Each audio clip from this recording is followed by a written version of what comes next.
I have two main conditions. I was in a car accident and the muscle tore, and I was broke at the time, so I didn't get it fixed, and now I live with it.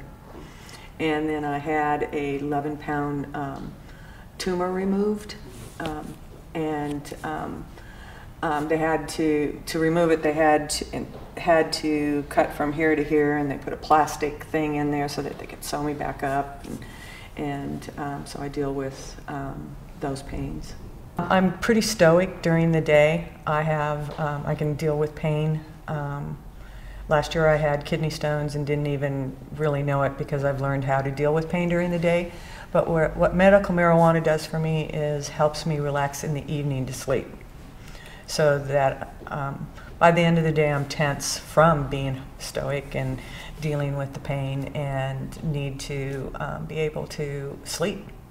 And medical marijuana at the end of my day, when my day is done, helps me just be comfortable so that I can get to sleep. As a medical marijuana patient, it was really nice to be able to walk into a building and not feel like I was a criminal, to be able to walk in and know that there was someone who had information, who could help me make the choices that I needed to make, who could help guide me down the road.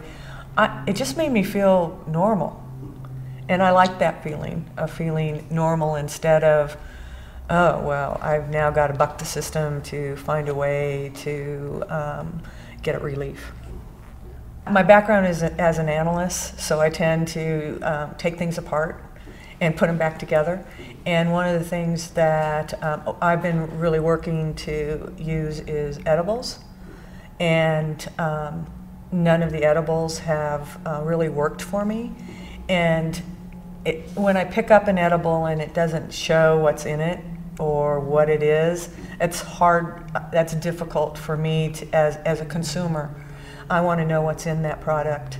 I want to see, I'd really like to see, I want to see the regular ingredients, but I also want to see what's in there gram-wise or whatever, so I can make my decisions based on that. So that would be something that I think would be extremely helpful. I chose Wellspring for, I went out of my way to choose the kind of dispensary that I would be comfortable with.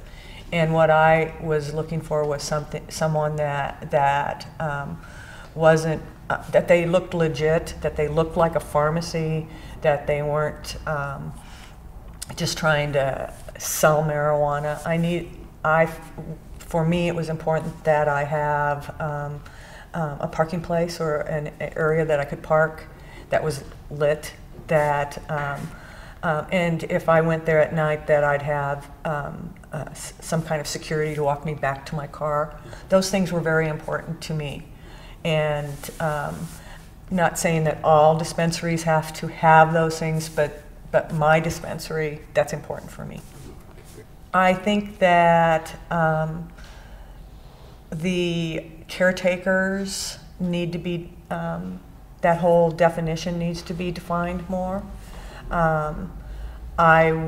I think the dispensaries are a good thing, and would like to keep them around. I don't know how many we need. I like the fact that they're looking at that someone who's going to own a dispensary has a clean record, and that I like that. And I also like the fact that we're looking at the doctors that are doing physicals. It should be something that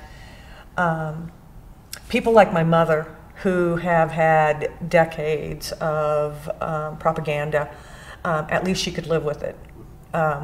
What's happening now seems